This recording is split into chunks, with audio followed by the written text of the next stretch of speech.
Hey guys, it's Kim from the COB podcast. Me and my fam are here, and we've got a killer of an episode for our series focused on our college listeners and their experiences. Today we're going to talk about the job hunt and the process of researching and interviewing for summer jobs and co-ops.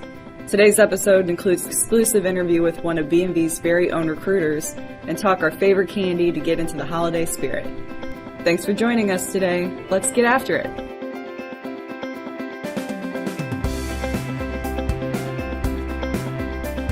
So we had the opportunity to talk to a recruiter from HR here at Black & Veatch and get some tips on what she looks for when she's interviewing candidates and reviewing resumes for candidates to work here at Black & Veatch. So let's go ahead and get started with that interview.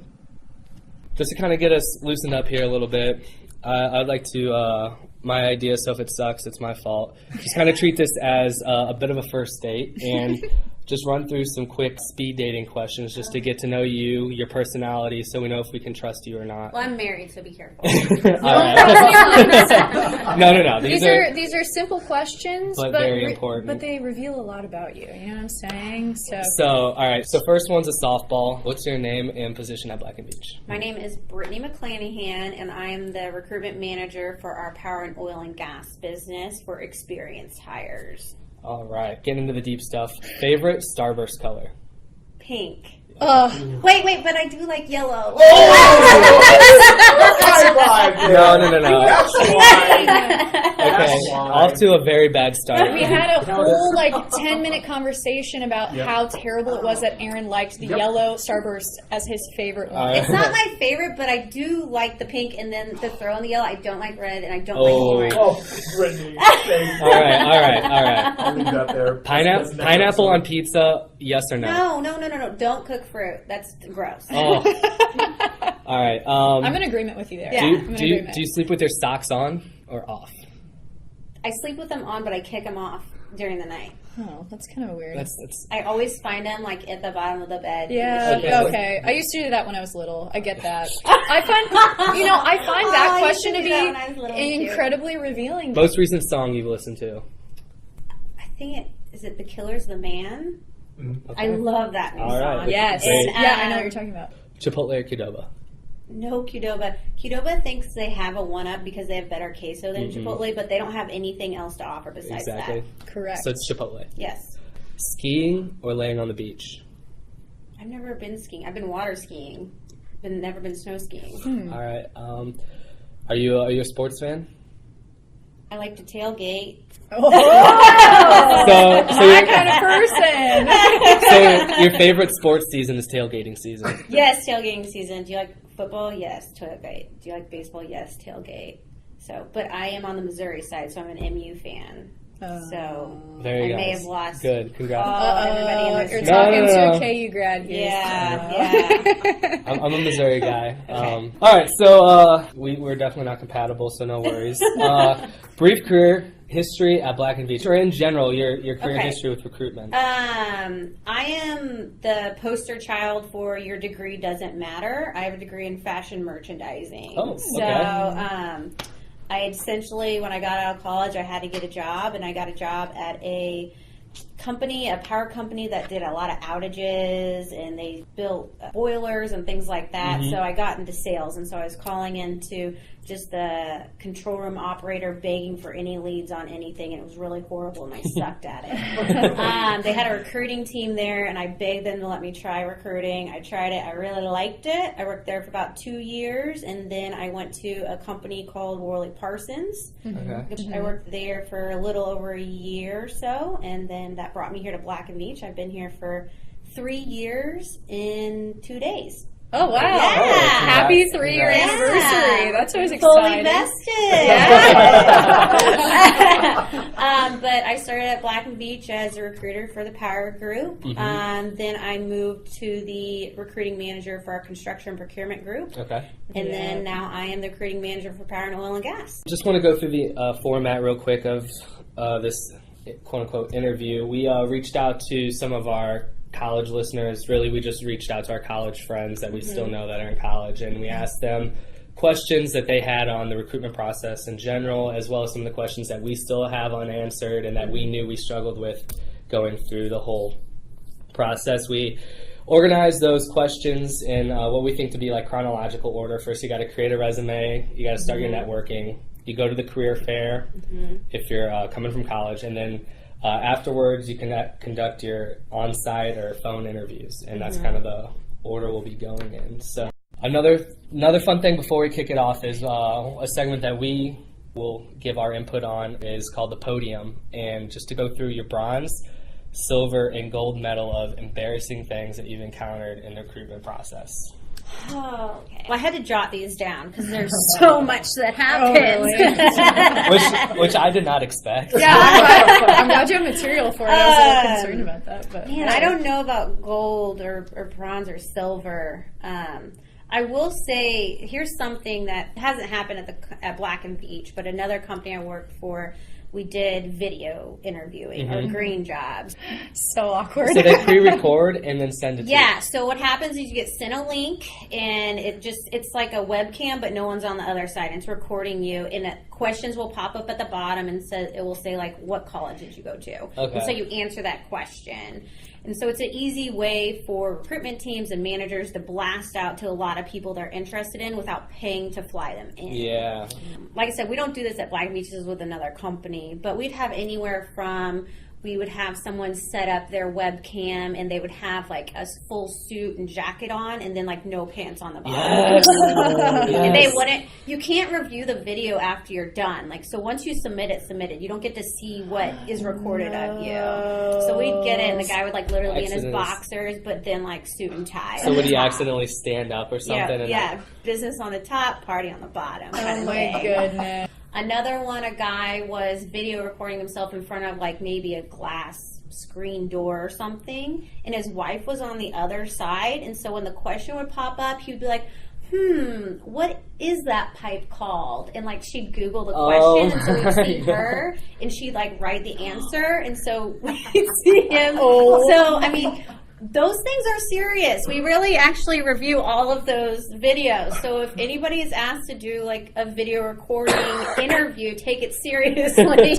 I had a candidate come in. He was so excited to interview. He had Googled, Facebook, LinkedIn, every single person he was interviewing with, and like knew all these weird, odd facts about them. So he'd be like, "Oh, I know you love rock music, don't you?" Like out of nowhere. And so at the end of the interview, everybody got together and debriefed and talked. And he was like, one guy was like, "It was really weird. He knew I like rock music." And the guy was like, "Yeah, I knew I like to go to this Thai restaurant down the street." And so we all had these like little facts that he knew. We hired him, and he's a really great person. But he went above and beyond. Yeah, I mean, you gotta respect that. That's to some degree. serious social media stalking to figure out which restaurants they like to go. Oh, another one. This was a recent kind of one. We were interviewing someone in the safety realm over the phone. And so this person is supposed to be very safe, very cautious, very observant of what's going on site. And when he called in, he was actually on site interviewing on the phone with us in the trailer. And he had someone come in, like injured, and we could hear all this. And the guy that we were interviewing, we're like, "Do you need to get off the phone?" And he's like, no, hold on. And he just put the phone down. He goes, "Here, just take this ice pack and sit here. I'll be 15 more minutes." Oh, no. So, I mean, those are just some things that have come to mind that are safe for work to tell. Yeah. Yeah. And there is an NSFW There version. is a lot. Which I would love to hear sometime. Off podcast. Once the microphones are off. Yeah. Wow. I'm actually glad we brought this up. I didn't think there'd be that much material. That is gold. Thankfully, nothing. Like, I've done nothing close to that. Like, I think makes me feel good about myself. The worst was just like I was extremely sweaty, but you know. We did have a really sweaty guy one time, and we had to bring him in like extra napkins because he was like wiping his arm across his face, and his arms were all wet. So we had to find some napkins in the room for him. He was like literally sweating. That poor guy. Oh. Let's get into it. Oh, man. No kidding. Now I'm all sweaty. All right. So first section we're going to talk about is about the resume, like we said before. So one of the main questions that we're wondering about is, do recruiters just glance at a resume for a few seconds and know whether or not that candidate is worth interviewing? I would say that is true. I mean, it's not like a few seconds, but I would say 15 seconds, 7 seconds. That's crazy. To know. And we're looking at companies, we're looking at positions, duration of the position. So once we start seeing more that we like, you know, sometimes we hire contractors. So if it's jumping around a lot, it doesn't matter. But some groups, they're not looking for a contractor. So if we see someone who has had 18 positions in the last 6 years, well, that was our 3 seconds. We're going to move on. If we're looking for someone with specific substation background, you know, we will look for keywords in that resume for substation background. That was maybe 10 seconds. That's not there. So it is true, but it's not that resume doesn't look right. I'm just moving on. It's more for that specific position. We're looking for something, and if we don't see that at least main first thing in there that we need to fill the role, we're going to pass. Okay. Yeah. All right. Cool. Yeah. You got to get past that first 10-second scan. Yeah. And we do, I mean, if a resume, you know, you can see a resume if it looks good or not. You know, if we need somebody with, you know, substation or power generation and they don't have it, but we see like they have a ton of good water experience, we'll send it on to our water group to take a look at. So we're not just passing on candidates that are really awesome, but they're not a fit for our jobs. We're sharing them with other groups. Okay. Totally. One of the biggest issues I had with a resume is towards the end of your career, you have so much fluff. You have, you know, a couple internships, a couple leadership positions, maybe some awards, some volunteer work. And I don't know if you see that on full-time resumes as much. So I would say after you're like second or third year out of college, drop your GPA. Okay. You know, things like that. You know, some companies will ask to go back and get your transcripts and everything like that. You know, at that time, they will, if they want to know your GPA, they'll ask. But, you know, putting that on there, it kind of makes that candidate look like a very, you know, just fresh candidate to the career world. I like it when people keep some things on at their resume at the bottom, like I'm, you know, part of this organization within Kansas City, or I did, you know, I was with the United Way campaign at my last company, you know, because it helps us know that this person's going to have more to offer than just sitting in a seat and doing their job. It's not clock in, clock out. Yeah. Okay. So it's definitely worth keeping that kind of stuff. There is a point where you get a little too in detail. You like, you know, the name of the church you go to and how many times you go a week. And all it's that on your kind of, third page of the resume. Yeah, so... Are you allowed to have more than one page of a resume when you graduate college? When you graduate college? No, not when you graduate, but like a couple years after. A couple years after. I was like, I hope you don't have a 2-page resume for graduating. I'm not that awesome. Shoot, I don't have that many things on my resume. I've been out of college since 2009, and my resume is only a page and a half. And I'd really like to get that down to 1 page if I could, because what's the point of the half page? That's true. It's like a waste. That's true. Because you're not flipping it over. It's looking like I'm not accomplished enough. So one or 2 full pages, don't go in between. Well, I mean, everyone's going to tell you like a different way, but you know, if you've been out of school for 3 years and you know working at one company, why would you have a 2-page resume? That's true. You can list the names of projects and the type of project it was, but you don't need to go on every detail. Like that's something that's discussed during the interview process. Yeah, it's discussed during the interview process. So, you know, the type of industry of the project, of course, you know, the name of it, because people at Black and Veatch might have worked on that project with a joint venture or know somebody on their team who knows somebody on that site, but not in extensive detail. They'll ask you, or recruiters will ask you, oh, the hiring manager is really interested in X project that you did last year. Could you give me some more detail on it? Or could you write a paragraph for me and I'll send it to them? We'll ask those questions. Oh.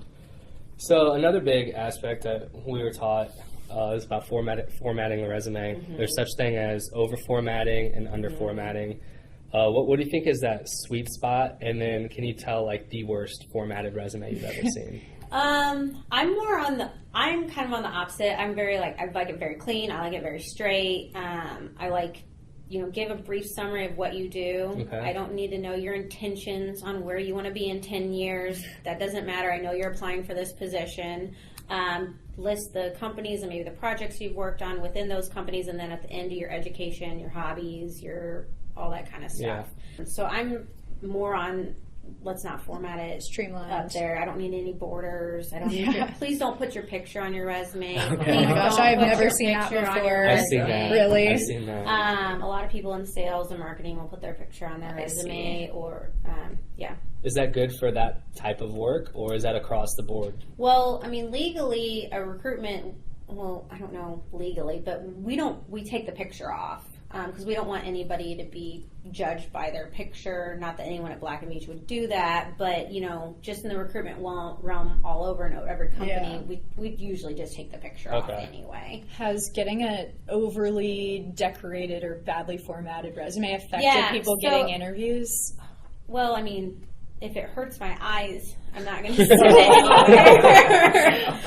I've had people, have like colors on 8 different colors on there with like borders and like 5 different fonts and just went into the wrong field, man. Go into graphic design. What are you doing? Yeah, so I mean, just interesting things like that, and then you just throw the picture on top of it, and it's just like the cherry on top. So what would you say is your number one do and your number one don't for a resume? Do be proud of what others were proud of you for at your last job or in college. Highlight that stuff. Don't undersell that stuff that you were acknowledged for, but don't write a book about it. We can explain, all of us can probably explain what we do in 4 sentences maybe. Think of it that way, that you're having conversation, but you just need to put more detail and thought into it. As far as, like I said, projects, if you supervised anybody, if you had the opportunity to lead a group, maybe, a one-off situation, they felt you were ready for that, things like that in there. Definitely for engineering, details on, what you guys are doing, if you're in mechanical, what type of pipe are you working with, are you working with transmission lines, everything like that. So put that detail in there, but I mean, you can only talk so much about that, and be careful because what you put in there, you're going to be asked about. So I've had people put a lot of stuff in there because maybe they did that on the team they were on, but they actually didn't touch it. And I've had people be asked, okay, go up there and draw that for me, and they couldn't do it. Oh my gosh. So be careful what you put in there. If you really feel like you did it and you do it well, put it on there. But if just someone in your group worked on it and you were more just, well, I've heard them do it, so I can put it on there, don't put it on there. All right, the next portion we're going to be talking about is networking. Okay. And it kind of seemed like you had some opinions regarding this when we brought it up before, some thoughts on it, which is really great, because I think that networking is something that most people are just completely uninformed on, including myself. Is it important to show up to every networking event that a company holds? I would say you get out of it what you put in it. Okay. So if you're wanting to, build a brand for yourself and set yourself apart, go to as much as you can. Don't be missing days off work or anything like that, and bending over backwards just to be a part of all these groups and organizations, because once you get your hands in so much stuff, you can only give back to those organizations for the time you have.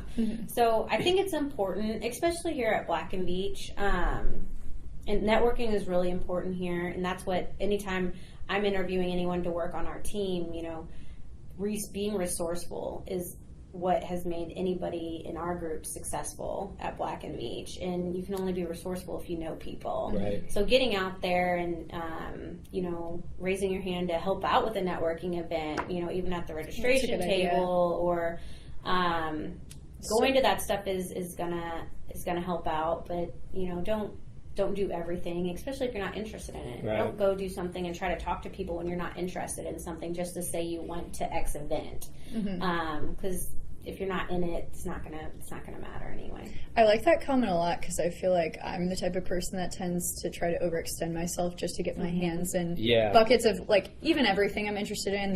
There's no way that I can get involved in every networking event or thing that I'm truly interested in. So I like that, keep your scope focused on what you're really excited about. Well, and I like to get involved too, but I noticed once I start getting involved, I'm in there and I want to be a part of it. I don't want to just be that person helping, like, pass out T-shirts. Like, I want to be out there, leading the group and helping, and I can't do that for everything I'm a part of. Yeah, totally. I like that a lot.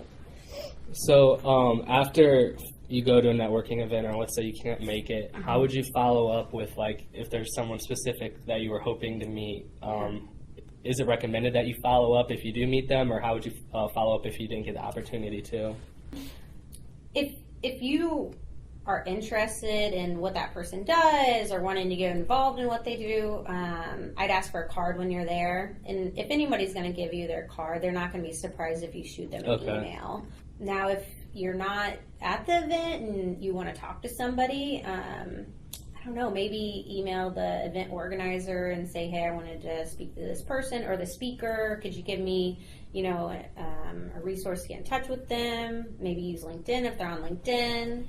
But they might be surprised that you're reaching out to them about something. I guess it just depends on if they're in your company or outside your company. In company, I wouldn't even worry about it. I just, we have an IM system here, so I just IM and be like, hey, I missed the event last night. Could you tell me a little bit more about it? I was really interested in it. Outside the company, I'd be a little bit more cautious of how I reached out to that person, so it'd probably be more casual, like on LinkedIn, and just put a connection note in there. Yeah, totally. Is there, like, a rule for how long you should wait? Like, it's like a date? Yeah, like, well, yeah. So, like, how long do I wait before I call back? Like, I don't want to seem too eager, but at the same time. I would say the sooner the better, because we all get into our, like, daily stuff, and we forget about what, you could talk to that person and be like, 2 weeks later, I really love that speech you did. And they're like, when? Because I do 5 speeches a week. Right. So reach out, if you're interested, reach out in a few days, and, if you want to get something going and share some information with them. Another question, if you're at a recruiting event and there's clearly someone who, like, really wants to get a job here, can you tell when they're, like, really trying to talk themselves like tryhards? Yeah. Like, can you talking tell? just for the sake of them hearing their own voice? Yeah. We have people that we phone screen and interview are, like that. But, you kind of see it both ways. They're just really eager about the company. We have people who research the company in and out, and they'll say stuff to me that I didn't even realize was going on. That happened to me last week. Like, X project in Indonesia, blah, blah, blah. And I'm like, yeah. That literally happened to me last week. There was a sophomore girl who came up and was like, all of these things happening with, like, all the electrical car infrastructure that we're doing, all the chargers. Which I didn't read up on beforehand, and she knew so much. I was like, why don't you tell me about it? Because I'm clearly ill-informed. Yeah, and she's like, well, I will. I was like, oh, terrible. I can see it both ways. As long as they're not being, like, arrogant about it, sometimes people are just really eager. Black & Veatch is a really great company in Kansas City, and sometimes when people are looking outside of what they're doing, they target just a few companies, and they wait for positions in those companies to come up. So when we do call them, they know a lot about Black & Veatch, or they may know a lot about another engineering company in Kansas City, and it's just because they've heard we're a great company and they want to work for us. So, I guess kind of going off of that, what's the best way to make yourself memorable at an event? Obviously, the people you're networking are meeting a lot of different people, so how do you make yourself stand out? Oh, man. Tuxedo. Something weird. I think it's all about, and this is for interviewing too, it's all about your presence and, just being confident and being able to go up to somebody and, what do you do?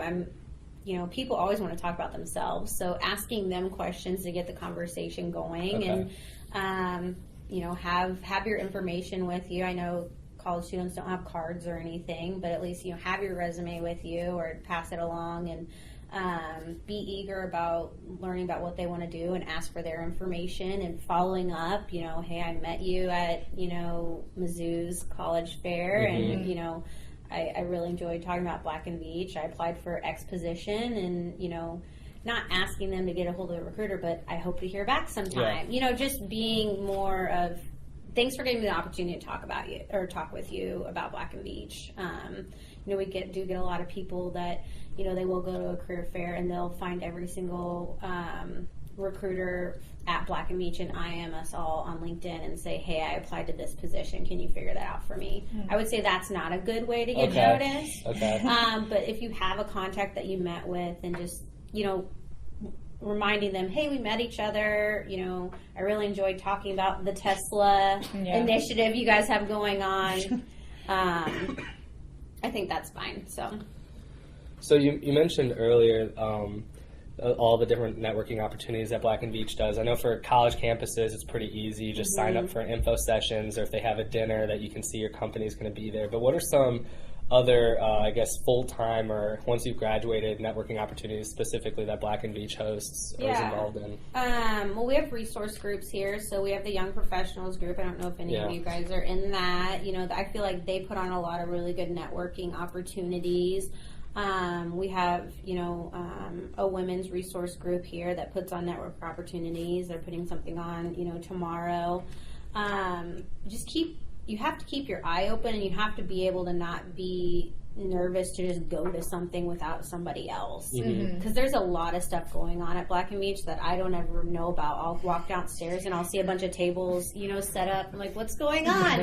If when you see that stuff, go up to somebody and ask what's going on, and they'll be like, hey, there's something going on later at 5 o'clock. Okay, well then if you're interested in that, stay for that. But let's see, we, United Way program, Christmas in October, let's see, corporate challenge. I see even charity and like athletic events as networking events. Joining the Black & Veatch volleyball team. We have soccer teams here. It's just reaching out and just getting to know those people. We have a golf league. There's a ton of stuff that is a networking event for somebody, a young engineer or a young professional at Black & Veatch, to be able to play golf for a full summer with a department manager. Man, that's an awesome opportunity. That's very true. Yeah. So you have to treat all those opportunities as a networking event, I believe. How often do you guys use like LinkedIn and ZipRecruiter? I know that's kind of like a newer trend, but like reaching out of the blue to like yourself. Is that a pretty useful? Do people get jobs through LinkedIn? Yeah. A guy just messaged me like 2 hours ago, and we don't have a position open, but he messaged me his resume, and I looked at it and I said, can you talk at 4 today? So, awesome. It happens all the time. ZipRecruiter, I don't personally use ZipRecruiter. We use Indeed though. So we'll use Indeed just to reach out to people.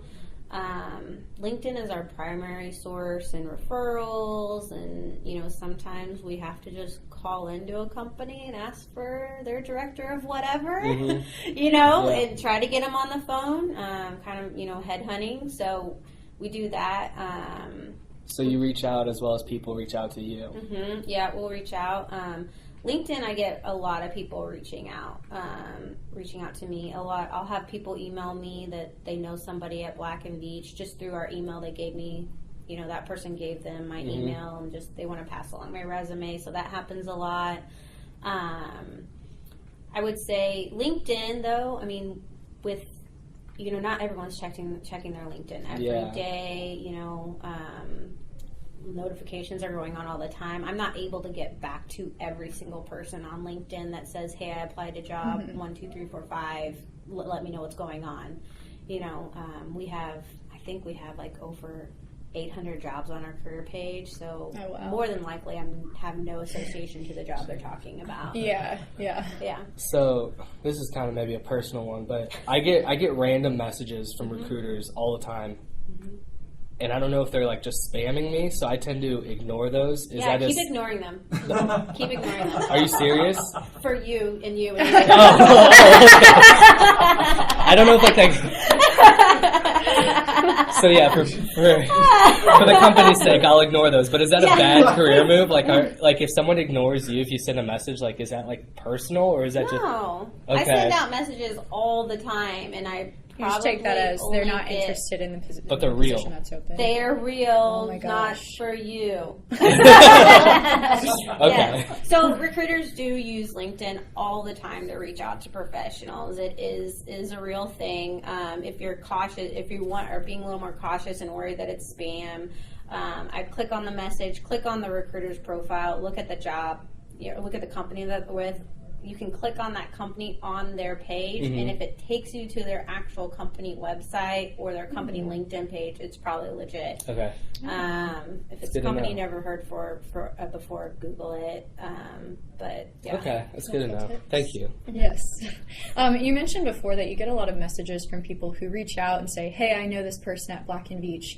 Is that a turnoff, or is that ever helpful in certain instances for people trying to get a job? And does it happen a lot? It happens a lot. I would say, we have to review every candidate equally, whether they know someone here or not. Yeah. But it may prompt me, if I haven't checked that rec, if they're saying I applied, it may prompt me to go look at the rec and see if they actually applied to the rec or something. But we're not giving anybody any special treatment. Yeah, totally. The rec? Oh, the rec. So the job posting. Oh, okay. Yeah. Requisition? Yep. Oh, yeah. Yep, requisition. Ooh. Recruiter slang terms. Sorry. So the We're job learning. posting, it may prompt me to go into our system, look at that job posting to see if they applied. So I may look at, I'll start looking at everybody's resume, but we're not going to give anybody special treatment, unfortunately. Okay. So interviews, clearly, would you consider the most important part of the job hunt process, the hiring process? Yeah. So is it true, this is a myth that I had always heard, I don't know if you guys heard this myth, but is it true that an interviewer usually knows within the first 30 seconds that a candidate is going to get the job or not? That's an interesting question, because at Black & Veatch we interview a little differently. We either do a round table or we'll do three to five one-on-one interviews. So even if that person doesn't like that candidate in the first 30 seconds, there's 4 other people's of opinion that are coming into play. That's true. I think it's like going on a date. When you go on a date with somebody, are you judging them in the first 30 seconds? I hope not. If That would be they mean. Well, if they say they like yellow Starburst in the first 30 seconds, then yes. They're secondary candidates. It's okay. You Shouldn't made be up for top it by 3. saying that you're a Chipotle person, so. Okay. We're looking at, your presence. Are you able to hold a conversation? Are you able to answer questions we're asking? Are you dressed appropriately? Things like that. I would say, if someone comes in and they're not dressed appropriately or not wanting to really talk to the interviewer, we've had people that have been kind of cold because they feel like they just deserve a job before, so entitlement. About that. So I think it just depends on the candidate and how you're presenting yourself. What's the worst you've ever seen someone dress for an interview? Well, I have had some interesting things. So I had a guy lose his luggage on the way here, so that was really I felt really bad for him, which was fine. I've had certain departments, since we are a jeans friendly workplace now, certain departments will say, hey, just let them know that we're wearing jeans, so mostly everyone's going to be in jeans and a polo, and so I let them know, and the guy shows up in like a 3-piece suit, so that's kind of like they're wanting to see them be a little more casual, and I'm asking them to be a little more casual, but they're still fully going above and beyond, pinstripes and everything. So that's really interesting. The zoot suit. I've seen it, I've had people dress a little sloppily before, shirt untucked, things like that, but that doesn't happen very often. Yeah. More overdressing than underdressing. So I heard that you're not supposed to wear red to an interview because it asserts dominance and makes the interviewee sound like a beta. Did you read that like feng shui book or? So is it not a thing? I don't think it's a thing. Okay, so you don't feel intimidated by the color red? No, I get distracted pretty easily. So if someone's wearing a super bright color or something, I'm like constantly like, why are you wearing that? Can't stop looking at your shirt. It's like the kaleidoscope of colors. Yeah, but I'm not judging anybody on the color of clothes they wear. So what type of preparation should a candidate do? Like, are you impressed if they come in and they know everything about the company? Does that show more that they're putting in more effort, having knowledge of the company? I'm impressed when people do a lot of research. But I'm also more impressed when they do research but still have questions to ask. Sometimes we'll have people come in that are like, want to bullet point everything that we know and are supposed to be selling to them, which is awesome. and then at the end they're like, oh, I have no questions. I already know everything. So how important is it to have like that interesting question? Because Yeah. I've Yeah. gotten that comment from other recruiters, like, bring me a good question when you come to the interview. Yeah, I mean, it doesn't have to be this question that we've never heard before, something like unicorn question. But, have a few questions, have a notepad, you don't have to take fake notes or anything, but, have that there and be interested in, I would say, ask questions about the team. A lot of people forget. They're thinking of just the job they're doing, what the company does. They're not, what kind of team am I going to be working on? Yeah. What's the training going to be like?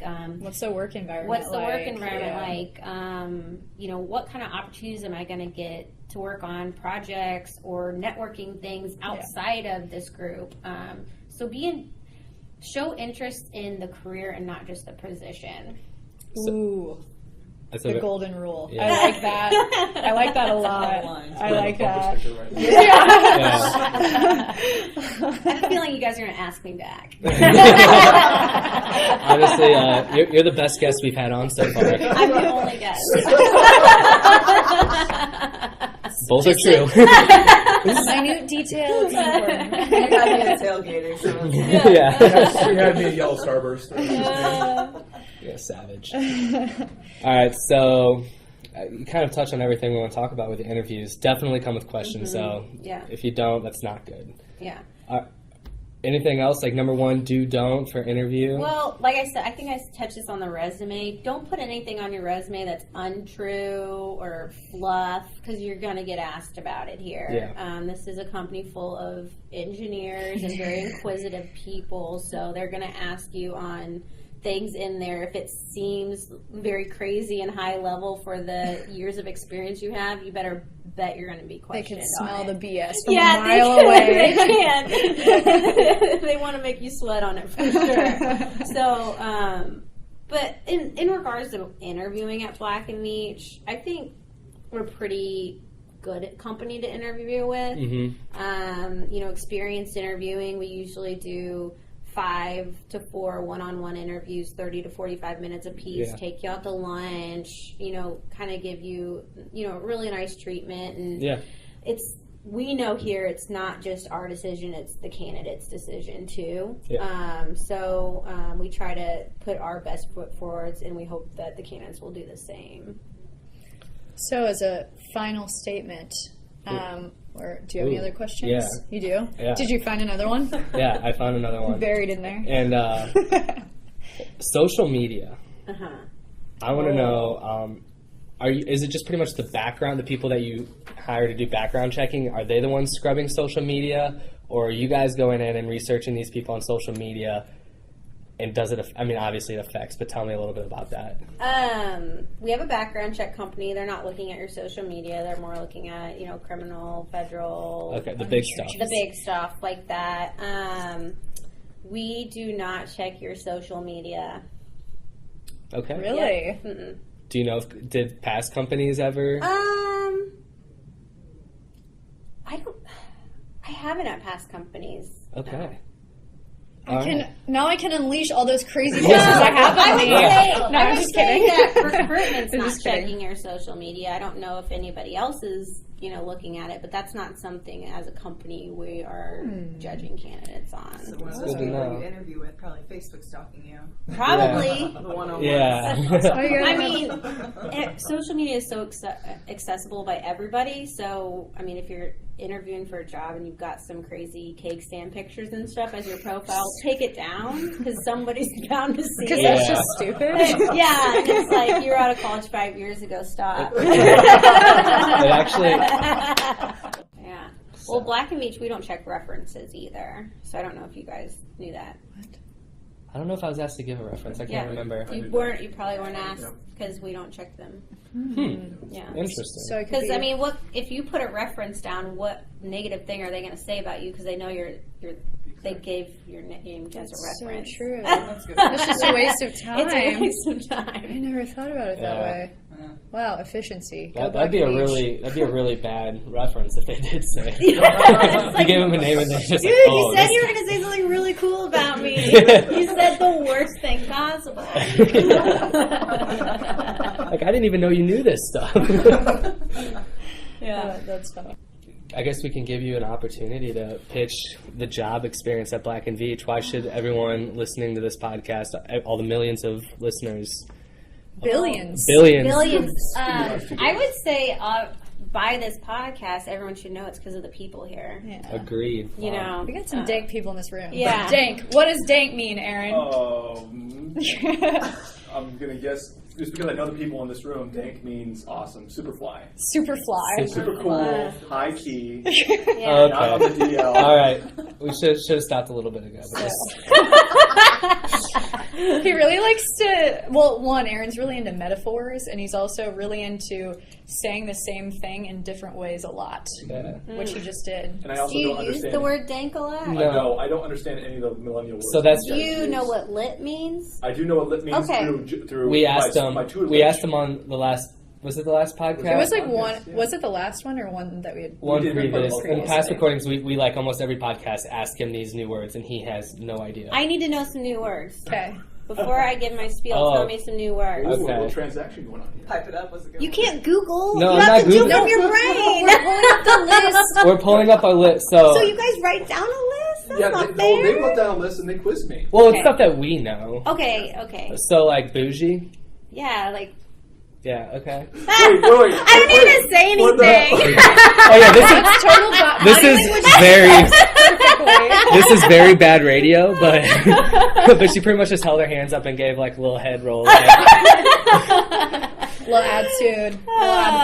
You So- know, like sweatpants and heels kind of thing. Yeah. Sweatpants and heels. Love it. Yes. Yas queen, like Yeah. Like I really agree with what you just did. Yas queen. Yeah, You go, girl. On your squad. Low key, Yes. low key, high key. Like low key. Is that like DL? Yeah. Okay. High key. Does that mean everyone knows about it and we shouldn't be Yeah. doing it? It's not cool? No, it is really cool. It's just like you want everyone to know Yeah, about so it. low key is more of like a humble, like I'm low key pretty tight, but like low key, so I'm not saying I'm tight. But I'm high key pretty tight because I want everyone to know. She's know what I'm more in saying? your face tight. Oh my gosh, I learned something. I know another one. Swole. Swole? That's easy though. Oh, I don't know. Swole. Like you swear? Hmm. We'll give her a second try, second chance. Kevin, can you use it in a sentence? I'm low key swole. No, I'm not. I don't know. I don't know that one. You trying to go to the gym tonight and get swole? Get tight. Get huge. Get huge. It's Oh, like swollen. It's like swollen. Yeah. Okay. I have another one too that I've been taught the last couple weeks. Sus. Sus. Like what's up? No. Oh. I didn't know we asked you that one. Sauce? Sus. S-U-S. Sus? I don't know that one. It's short for suspicious. Like, Oh, suspect? Yeah, that's yeah, but sus. we. So we're even we making more- it shorter? Yeah. Oh, We're so when did suspect. I miss the memo that it's not even Well, suspect and that's what we're here anymore? for. Okay, cool. Okay. Well, thank you for the education. Well, I guess I could talk about Black and Veatch. Yeah, Yeah, sorry. 5 minutes. I feel Pitch like- Black and Veatch. Well, I Yeah, don't need feel 5 we minutes. interrupted. That was probably my fault. I'm sorry. I bet you guys can possibly pitch Black and Veatch way better because you're in it. You know, I'm just talking about Yeah. it. But I would say the people, it doesn't matter who I bring on, whether they've been out of college for 2 years or they've been out in the career or workforce for 20 years. People always come back to me. I really enjoy the team I work on. For experienced professionals, they come back. I love that it's a, family-oriented company. Everyone really enjoys the flexible work schedules. So Yeah. it's a Kansas City company. We're a Midwest company. We're not, keeping people here till midnight or, Yeah. standing at the door, seeing what time you actually come in or seeing when you clock in. I know some companies do that. We're a global company. So even if you're not working overseas right now, I bet you're talking to somebody who's working overseas. Yeah, totally. But it gives you a really good opportunity to talk to people in a different culture and experience what they're working with. So I really like that about my job, and I know other people do as well. With our different business lines, you can get into other things if, you decide power's really not your thing and you're really interested in water, or you start to become really interested in renewables and you're looking on telecom right now. I mean, there's always jobs, there's always opportunity, and that's where the networking comes in. And, you can start talking to somebody in those renewables departments and, what's going on? When do you guys think you're going to maybe be hiring for another job? I'm interested in doing a rotation. I'm interested in just maybe working on a project you guys are working on. So everyone's piggyback off of that and say that I think genuinely all the supervisors here want to make your career what you want it to be. Yeah. They're gonna, if you have an idea of what you want to do, they're gonna help you to get there. Yeah, I love that. I felt that about everyone. No one's holding anybody back from anything. I think all of those things are the reasons why people come to work here and they stay. Yeah, they don't leave. They stay. Yeah. So well, just look at what you guys are doing. You're at work right now doing a podcast. Yeah. Agreed. Yeah.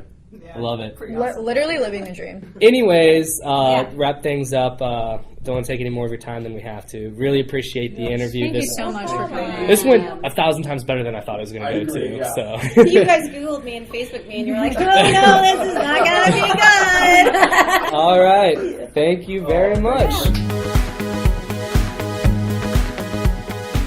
Brought out the mics a little impromptu this morning because I got into a little debate over the best candies, and I thought that we should carry over into the workplace so we can all duke this one out face to face.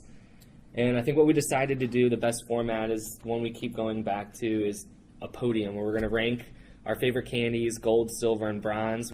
All right, we're gonna get right into it. All right, snake draft.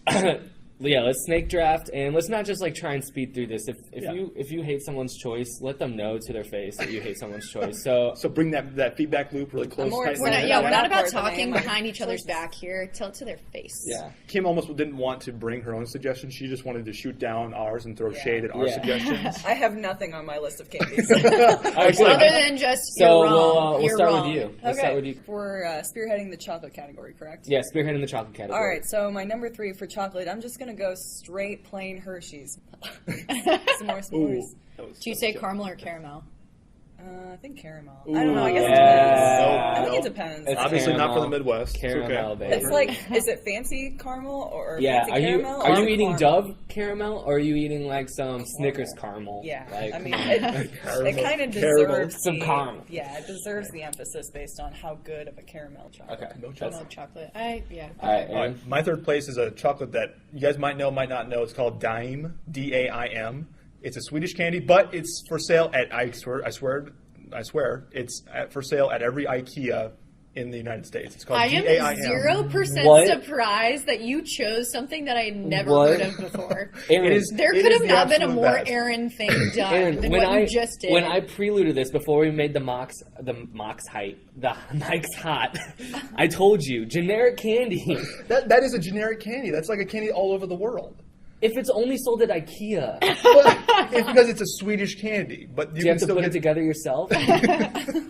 Assembly not included in the retail price. Yeah, okay. All right. My bronze, plain and simple. I dare anyone to say it doesn't belong in the top 3. Kit Kat. We'll debate about that later. Just you wait. What? Just you wait. It's the original. Like halfway for me, really. It's like. I would eat it, but I mean, I'm not excited about it. I could not agree more. Ooh. I couldn't agree more. With me? Yeah, with Kim. Oh. But what's wrong with the Kit Kat? It's nothing. It's literally 90% empty air. You're taking air inside of the candy. That's exactly what it is. 10% candy, 90% air. You're taking chocolate and adding cardboard to it. So I think honestly, I don't think it's more of a flavor thing. I think it's more of the satisfaction I get from just snapping off a little Kit Kat. Yeah, but you can do that with so many other candies. If that's what you're looking for, you can find that in so many other. Nothing. There's a slogan right there. Nothing snaps like a Kit Kat. Ooh, dude. TM. All right, let's go back. Okay, so my bronze. I found that this one is pretty polarizing. I'll see what your guys' reaction is. Butterfinger. Oh, no, that's hate okay. it. It See? belongs in Hate the top 3. It belongs in top three. three. Yeah, Hate it. definitely top 3. Hate it. Okay, Worse. see? What? Oh. Worse. See, this is what I mean by No. it's polarizing. No. People either love it or hate it, and Ah. I love it. The worst thing Yeah. about a Butterfinger Love is here. you can't bite it with your 2 front teeth. You got to go to the the side. side. Yeah, Yeah. and like all the crumbles that happen, that's Yeah. a little Never. I have frustrating. never cleanly eaten a Butterfinger. Never ever. Give your silver. Okay, so my silver is the good old Twix. Okay, top 3, definitely. Yeah.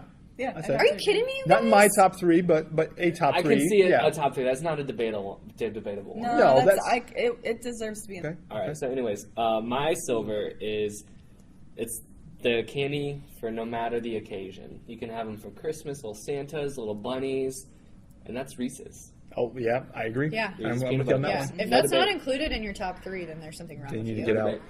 Silver for me is 3 Musketeers. No. It's plain and simple. Yep, this is where I do really, it. really straightforward. Just like like just pure savoriness and that nougat on the inside. Oh, get Everyone's out on of here. It's board with amazing. this? I Oh like yeah, it. 3 Musketeers. I like 3 Musketeers. Yeah, that's my silver. Nougat, bro. Nougat. I Okay, would so get a say- fast break. All right, let's move on. Anybody's ever heard of a fast We'll break? debate. All right, my 0. silver. I'm going to agree with Kevin. 3 Reese's. Yes. I Ooh, almost said okay. 3 Musketeers and Reese's. Reese's. Oh, let's go with your. Gold. Oh, my gold 3 Musketeers. There you Nougat, go. bro. Nice. Really? Oh my god! Right there. Your favorite? Yeah. Yeah. That's the way to go. I That's love 3 Musketeers. Nougat's where it's at. Whoa. As long as nobody says Milky Way. The nougat does it. My gold is Reese's, obviously. Okay. Yeah. So yeah, okay. perennial Okay. top 3. Perennial. All right. Payday. You know what? I'll give you that. Yeah. It can be. Here's the thing. It's the wild card gold medalist. It's a wild. It was a dark horse. It's like the Cubs of the top, the candy podium. Like it'll be in the top like every Oh, 100 so- years. My gold is, gotta go with it, Reese's. Nice. The best. I don't discriminate on shape, size, anything. I love Alright. them all. So now let's get into it. Let's get into the worst candies.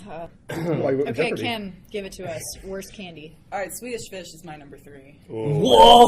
Hard disagree. Hard. Swedish Fish should have been my top 3. You did your bronze of Yeah. worst candy ever, right? Yeah. Yes. All right. Bronze worst candy ever. This one's the easy one. Kit Kat. Obviously. Oh, damn. Little epic stare down between Wow. Kevin and myself right the now. daggers. Bad radio. That but I can belongs- see the Really, your daggers. list That of belongs worst? on the worst It doesn't have to candies. be in the top 5. Oh, but that's your on list of my top. worst- Yeah. Kit And Kat you for can't me. you can't Yes. put anything that has like chocolate poured on it Oh. as in your worst. I don't want to be in a world where someone thinks Kit Kat is the worst flavor ever. Oh, just you wait to my silver. You know, we'll chat. We'll chat. Hey, all 5 listeners, this is your invitation to send Aaron a ton of hate mail. I'll be sending ahead. his phone number out over social media. So Go ahead. All the Kit Kat lovers out there, you bring it. my bronze is Heath bars. Oh, hardcore Yeah. disagree. Are you kidding I me? agree. Chocolate and toffee? I agree. I don't even care what it tastes like. It's just it's a Heath bar. It's like Let's- Susie, give me a Heath bar. Like And no. then also bring it with some prune juice. Yeah. Oh, I didn't take my cranberry pills. My bladder infection's gonna hurt. Like, come on. So you lump in Heath bars with like fish Old oil people. supplement and old people? Yes. Dude. And I'm afraid to 100%. grow old, so maybe this is like a little deep. Whoa. We're getting a little too Yeah, deep. well, a little too deep. Hey. Hardcore disagree. Let's stick to candy. Let's Hey. not talk religion or politics. All right? Good handshake Stick to there. candy. All right, stick to candy. All right. Okay, I'm gonna go with gummy worms for my bronze. Yeah. Okay. I It's love just that. It's weird. yeah, Yeah. I agree. I agree. You know, we're all in agreement there. Okay, next one, Milk Duds. Yeah, I'm agreeing with it. I love the taste. The damage that they do to your mouth is irreparable. Like if you're gonna eat even one Milk Dud, you better have a dentist appointment for the next day. I completely agree. You know what I'm Completely saying? agree. Yeah. It's just like, what is the point? I don't want to destroy my mouth. Yeah. So my silver of worst candy ever is also Milk Duds, but I also want to add in, why do they put it in a milk carton? Do you guys ever notice that? Like, or was this just my memory? Like, my dad loved them. yeah. And they'd always come in those milk cartons where you have to open it out and pour them out. Well, like, the thing is, I've never bought a big enough box of Milk Duds because I hate them so much that, like, I just get the little ones for Yeah. free in the little box. So I, know didn't I even hate know they them came in cartons. because when I hate myself, I eat them. Like, it's just like a little punishment. Like, Kevin, you... It's like a little self-loathing candy Yeah. there when you're looking to And I hate self-loathe. it. All right, go on. Okay, my silver is Almond Joy. Almond Joy Yeah. with the Yeah. coconut in there and I hate- everything. honestly, I hard hate pass. coconut. I Any really candy hate that it. has coconut in there, hard pass. Don't like it. Hard pass. Yeah. All right, I want candy corn and anything. Yes! Candy corn, because it's just candy corn's. Why? It is the worst. Who That's thought like- of that? that- Who thought of that? Really? I can't even right now. I can't agree more with this. I worst could not candies disagree ever. more. Candy corn? I really like candy corn. I I love right it. there. Right there. Thanksgiving staple. Yes, I'm just it is. saying. Disgusting. It And I is think a fall nice- staple. Because what is it? Like it's a weird flavor, it's a weird texture, it's a weird color, it's a weird shape. It just is weird. All of those things you just said, put Weird. awesome. Why do you say what? What did you say? No. It's weird. Okay, my gold was milk duds because we all have already gone through Yeah, that. completely agree. right. Offended. My gold is black licorice because it's just universally hated. Yeah, There's no that's right. reason that black licorice should be in the 21st century. It should have died off with the dinosaurs. It didn't, but hey, there you go. All right. My gold is Milky Way or Three Musketeers or anyone that likes them. Wow. There Okay, is I no was gonna sustenance. say- There is no sustenance. It's just a bunch of fluffy little nougat. You're talking about Kit Kats Yeah. having no sustenance? A Milky Way or is just fluffy Three Musketeers? Their commercials literally like, look, they float away because, hey, they have nothing to them. Kevin, you are being such a hippogriff right now. Such a Hypocrite. hypocrite. Have you never heard that? I'm a hypocrite. Have you never heard that before? When people are hypocrites, I call them hippogriffs. No, yeah. She slipped up, so she acts like she says it all the time. No, Okay, I actually do. okay, go on. It's a Harry Potter reference. Come on, Becca, people. Much love going out to you for that Okay, reference. that was is awesome. literally so hypocritical that you're saying Aaron can't include Kit Kat in his Thank bottom, you. but you can Thank include Three Musketeers. It's literally the same Yeah. idea. You can't include anything covered in chocolate in the bottom. You just can't. Yeah. I'm right and you're wrong. So. Wow. My worst, 100% banana Laffy Taffy. Oh, 100%. yes. That's just fun. Have you ever Banana reached Laffy into Taffy, a bowl yes. of candy, gotten Yes. a different candy, tasted it, and said, wow, this tastes like banana Laffy Taffy, and then realized there's one lone banana Laffy Taffy in that bowl, and it taints the flavor of every other type of candy. I hate it. And that was Talking Candy. So thank you all Great for. candy debate. Hopefully this didn't push the episode over 2.5 hours long. Thank you for joining us, and I'm sure you guys are extremely opinionated out there. Make sure you send us your recommendations and your votes. Well, all right, that does it for our episode today. I think we officially nailed our first interview as a podcast. If you guys have any comments, questions, want to give us your candy favorites and worsts, shoot us an email at cobpodcast@gmail.com. You can follow us on Instagram and Twitter at cobpodcast. And if you don't know already, all of our episodes will be uploaded to YouTube at COB Podcast and SoundCloud at Close of Business Podcast. Thanks, guys. That's done.